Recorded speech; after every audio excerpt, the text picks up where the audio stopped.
So my first model UN was in the 9th grade.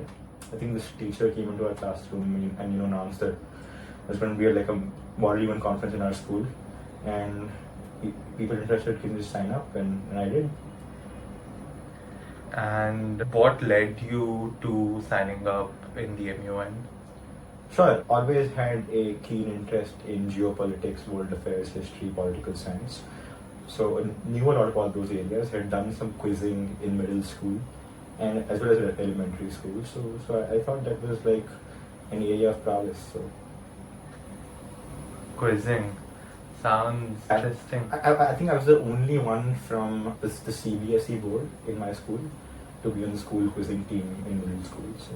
Oh wow! Yeah. I mean, you sound like much of an intellect, contrary to an average middle schooler or a high schooler who would much rather be entertaining themselves. Don't know about that, but I sure was average in a lot of areas. I mean, I guess So yeah. aren't we all really? But let's double click on the areas that you weren't so average at. Sure. So, what led to the development of your interests in areas like geopolitics, which is a little unusual for someone at that age? Okay, so I think it started with mythology and history.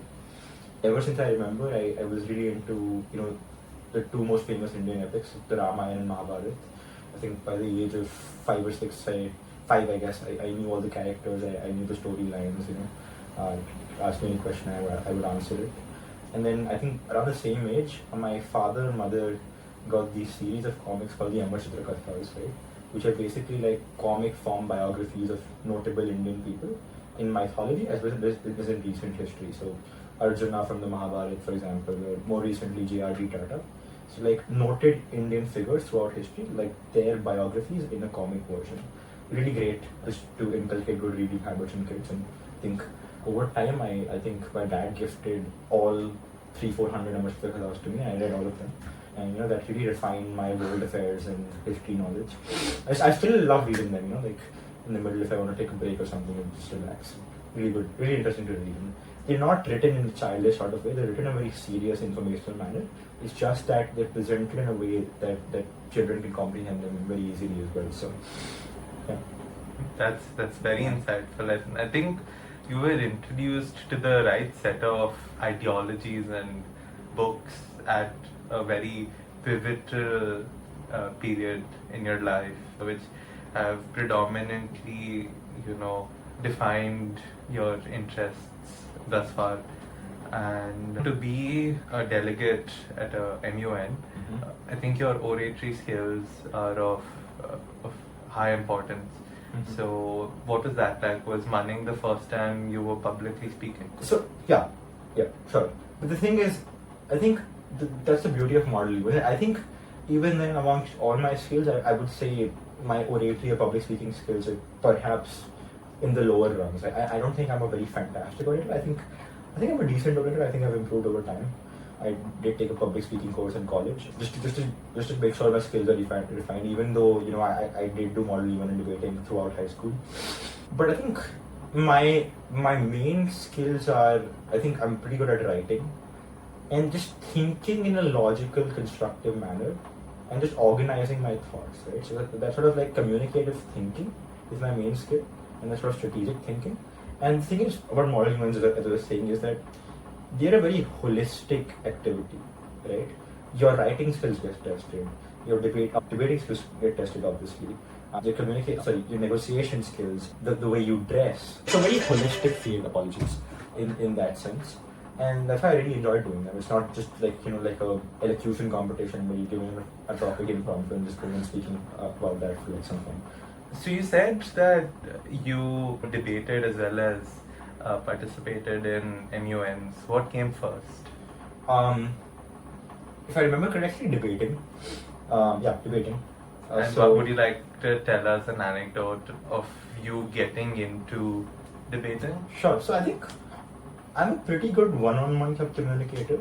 Okay. Again, because I can organize my thoughts effectively. I think stage fright, stage fright was always like a problem. I think over time now I'm completely confident. I've worked on it a lot. So that's why my thoughts might not have translated in the best manner on the stage. But I think ever since I can remember, I was a pretty good one-on-one or like a small group communicator, right? And that's what I think my history teacher in the 9th grade noticed. This very kind lady called Om Kaur. So Om ma'am introduced me to other debating club of the school in the 9th grade, and we had a couple of workshops. I went to this school in Missouri to represent my school for like an inter-school competition. Yeah. Interesting. And do you think you would have enjoyed debating or MUNing at an earlier age? It seems that you started a little later in school, closer to high school. Yeah. Not really, man. I had fun doing nothing in middle school. Oh yeah. So I guess you cherish the times where you had time to yourself, not consumed by your passions. Exactly. And just time to think, wander around. I think I'm a single child, right? So no siblings. So yeah. I mean, I love daydreaming. Like staying my own imagination, thinking about random things. Yeah. So let's switch gears here a Sure. little bit, and wanted to explore if you ever had an entrepreneurial side in high school, and what you did about that. Sure. I mean, I think ever since I can remember, I wanted to be like a businessman. Okay. Right. So yeah, I started this stationery reviewing website between the 10th and 11th grade called pensninja.com. Right. So basically, the goal was to provide comprehensive lists of the best writing devices across different categories. Top 10 gel pens, top 10 ball pens, and try to monetize that in some way. Mostly through some sort of ads. We figured that out later, through affiliate marketing. But yeah, initially the goal was just to create these comprehensive lists. We invited a couple of high school friends who were very helpful to collaborate with me on that.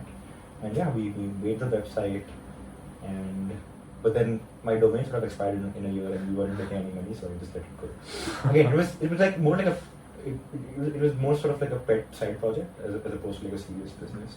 Because at the end of the day, I knew that I always knew I would take the entrepreneurship route, but I would take it after following a traditional path. I wouldn't drop out of high school or college.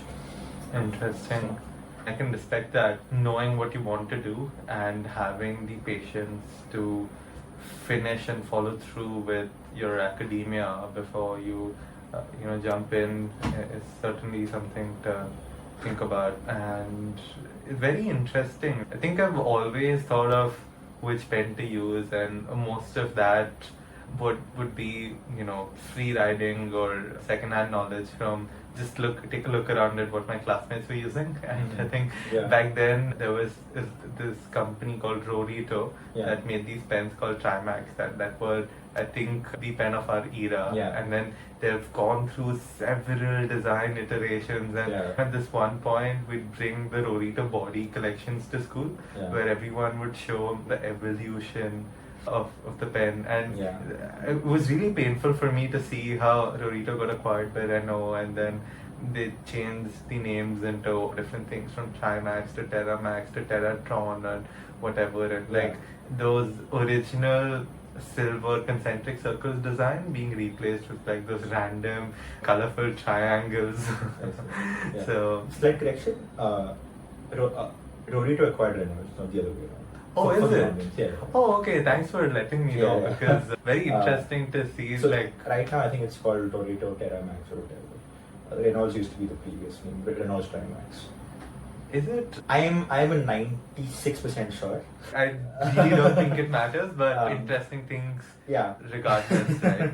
So as you tell me about your pen venture of curating feedback and reviews and writing down a review about them, gives me some insight as to some aspect of your entrepreneurial spirit, and I can't help but think of ways in which that could have scaled had you stuck to it, right? If you were so passionate about stationery, and obviously if your venture had kicked off, you could have probably started reviewing Japanese stationery. I hear that the best stationery in the world that's engineered with purpose, comes from that part of the world, and bringing that to India. I really want to see Japanese stationery in India, at least with, or being used with Indian children, right? And it's not just pens, their whole stack is very impressive. Branching out to becoming sort of like an influencer sort of organization. Yeah, so I think that's how modern commerce works, right? So you create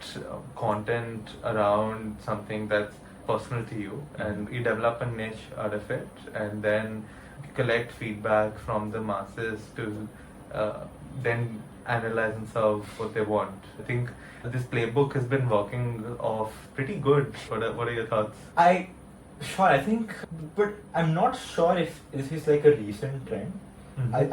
I think obviously like the form has changed, right? So nowadays you have Instagram reels and like TikTok videos and the content is much more short and much more engaging. But I think influencing has always been like a key mode of commerce, right? I mean, like going back to those, if you've seen like very interesting poster ads or like newspaper cartoons or whatever from the 1940s or 50s, they're also pretty engaging. So like recently I was at an Arrow showroom, like the clothing company Arrow, and they have really interesting posters from back when in their trial rooms, like showing this, like this man wearing an arrow shot being dragged into the cave by like a cave woman, which basically means that men wearing an arrow shot are so irresistible that even like cave women can't resist them. But yeah, I mean, like I think influencing has always been like a pivotal mode of commerce.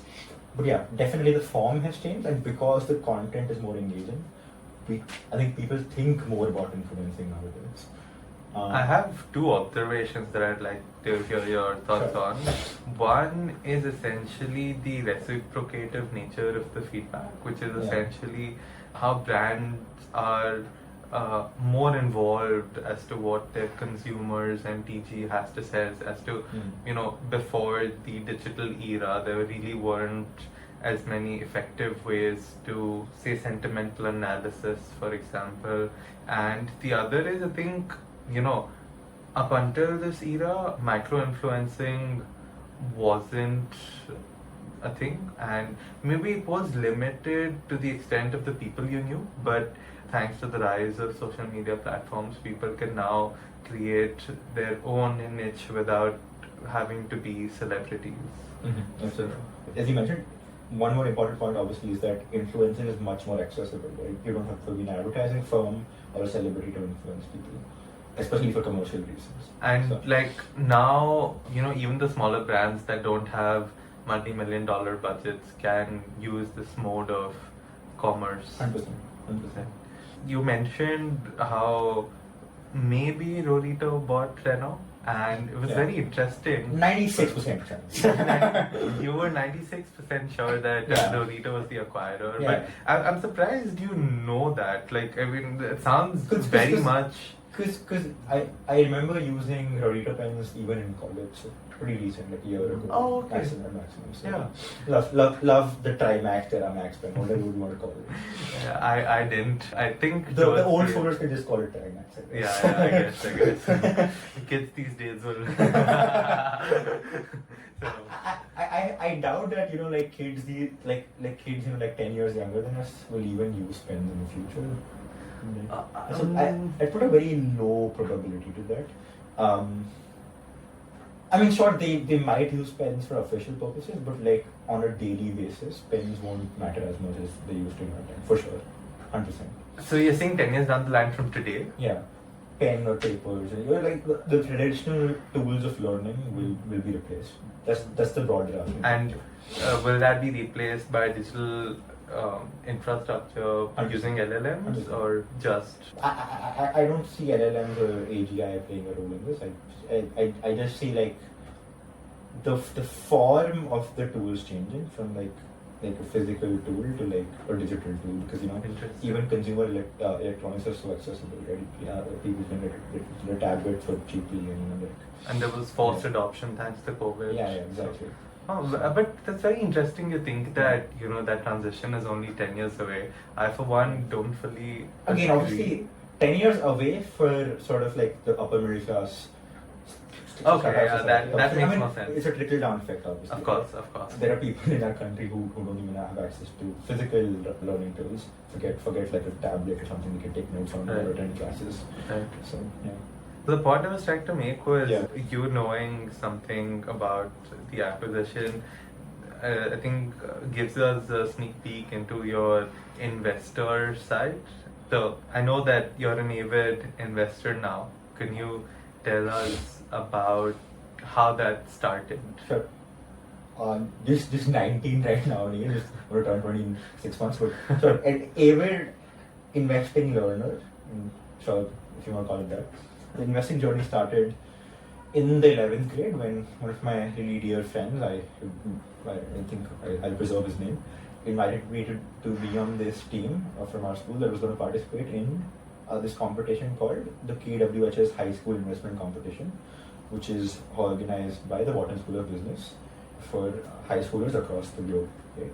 And the idea is that you manage money for a real client, you manage virtual money, $100,000 for a real client, who's usually a Wharton alum, across key global markets, India and US included.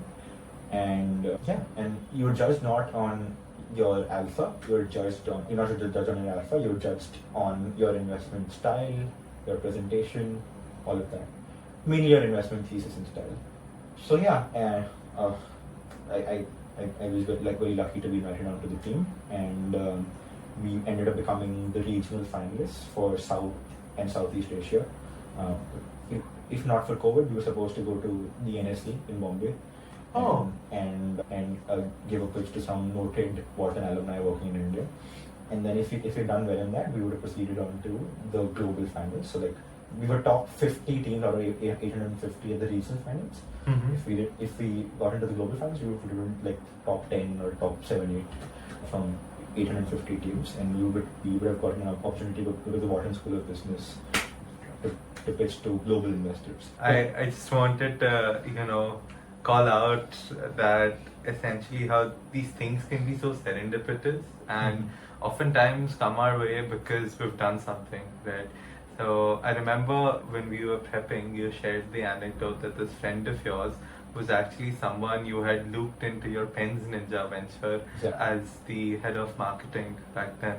Yeah. There may be a small chance that had that not happened, had Pens Ninja not happened, you wouldn't have participated in KWHS, which essentially birthed your interest in investing. And why don't you tell us more about how that's going?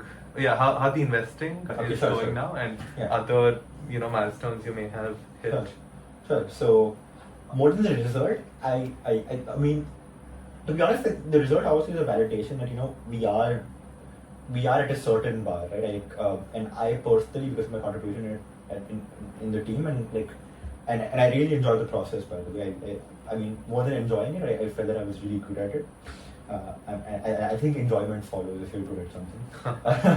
So and again, as I mentioned at the beginning of the podcast, I always wanted to be like a quote-unquote businessman. As an investor, you're a businessman. Of many businesses. Sure. But the investing business is like a separate business in itself, right? And you're very closely linked. You are in the business world for all the valid reasons, right? Validation from there, like doing it, was good at it. So asked my mom to give me 1 lakh rupees, which basically was all of my accrued gift money at the time. Would have been much more than that, but I was kind enough to just ask for one. I was kidding. Yeah, she was kind enough to give me 1 lakh rupees out of my accrued gift money to invest in the stock market. Was 16 back then, so my mom and dad were kind enough to let me use my mom's account, my mom's demat account to start investing. So first 3 stocks I bought: HDFC Bank, Maruti Suzuki, and this small IT company. I don't know why. I think the PE was low or something. and the IT stock went up 15-20% in a month or something. HDFC and Maruti Suzuki didn't move, right? So I felt, wow, concentration is like the biggest idiocy in this world, right? I could have made 15-20% in a month on my overall portfolio if I had concentrated, because I put in the majority of my money into the large caps, of course, and just like, I don't know, 10-20% into that small ID company, right? So, I said to myself, I'll be as concentrated as possible, and because I was an individual investor, I had no clients to take care of, right? But why not just do like one or two high conviction ideas at a time, right? And really sort of the reason I invested in HDFC Bank or Mother Suzuki is because people thought of them as like very high quality company, but to be honest, I never even looked at like an annual report or a transcript. Right? But this was your first investment. Yeah. I had just like looked at the best known large cap stocks in India and invested in what appeared to be mispriced investment. I think HDFC Bank was at a lower PE than its historical PE, so I just invested, but I didn't really know about didn't really know a lot about the business, right? Oh, wow. So I said to myself, this time high conviction ideas, and I'll really do my homework on the business, right? So second investment I make, this company called JK Paper. So JK Paper, a very interesting company, right? This is the middle of COVID, 2021, right? Second wave of COVID going on or something. And JK Paper on the surface might appear to be, this like standard, copier paper or writing paper company, right? Like this degrowth sector. Because who wants more paper in the digital era, right? But a large chunk of its business, I think the majority at this point, comes from packaging paper. This is not only like packaging paper for consumer goods, craft paper for your Zomato and Swiggy orders. Now they're the biggest player in the corrugated paper segment, which is the cardboard boxes for e-commerce. And that because of the rise of e-commerce and consumption in general, right? Because the more people consume discretionary items, the more you need paper packaging for those items, right? That was like fast growing sector. That was growing with the Indian consumption story, right? But the company was priced like a writing paper, whatever, I think 5 or 6p when I bought it. And I was like, man, even in COVID, people are consuming so much, right? Yeah. So much, so many goods through an e-commerce medium, right? So while this appears to be like a degrowth company, it's actually like a growth company. And again, like the JK Paper is by far the in my humble opinion the best managed company in the paper sector in India, because other promoters treat their company like this one-off commoditized company. The JK Group has this very able president called A.S. Mehta, who actually runs it like a serious business, and not just like one-off commodity company, like this actually serious growth business, right? And I could see that. I made the investment, stock went up close to 2x in a month, 2-3 months, right? And I was hooked. Wow, that's quite the story. Yeah. And I mean, now that you have told us about your first few investments, why don't you tell us about the process behind the making of great investments in your opinion? Like how you started off with like surface level research, reading an article here or there, and what that looks like now. Let's do this podcast like 15 years later, and I'm much more confident in my answer, still learning. Again, in my humble learnings. I think at the end of the day, at its core, the idea of investing is to look for clearly mispriced situations. At its core, is to look for asymmetric outcomes, where every investment is about risk and reward, right? And asymmetric outcomes are the ones where your risk is as low as possible, your reward is as high as possible, right? And asymmetric outcomes manifest themselves in the form of mispriced situations in the stock market. So you might have something like, JK Paper, one of the best managed paper company in my opinion in India, trading at a PE of 5-6. I mean, there's a commodity aspect to it, but I really don't think for something like JK Paper in the long run it should matter. Again, a separate argument, but for now it doesn't matter the commodity use. So something like JK Paper or something like Asian Paints trading at a PE of 10-15, right? Fantastic company, but trading at a low multiple. That's a mispriced situation which will give you an asymmetric outcome, because it's very unlikely that you buying something like Asian Paints at a multiple of 10 or 15, the stock in the long run is not likely to lose you money, right? It will only gain you lots of money, right?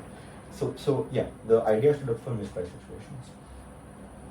On this note, I want to talk about how the idea of asymmetric returns translates to asymmetric risk when it comes to personality, right?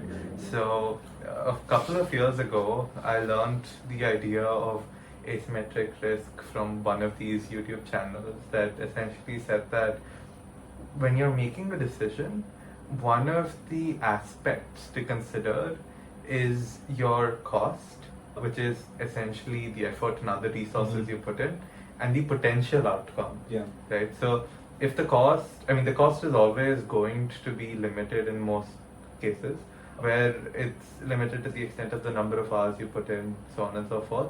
But in many of these situations, the outcomes can have a multi-fold sort of return on your proverbial investment, right?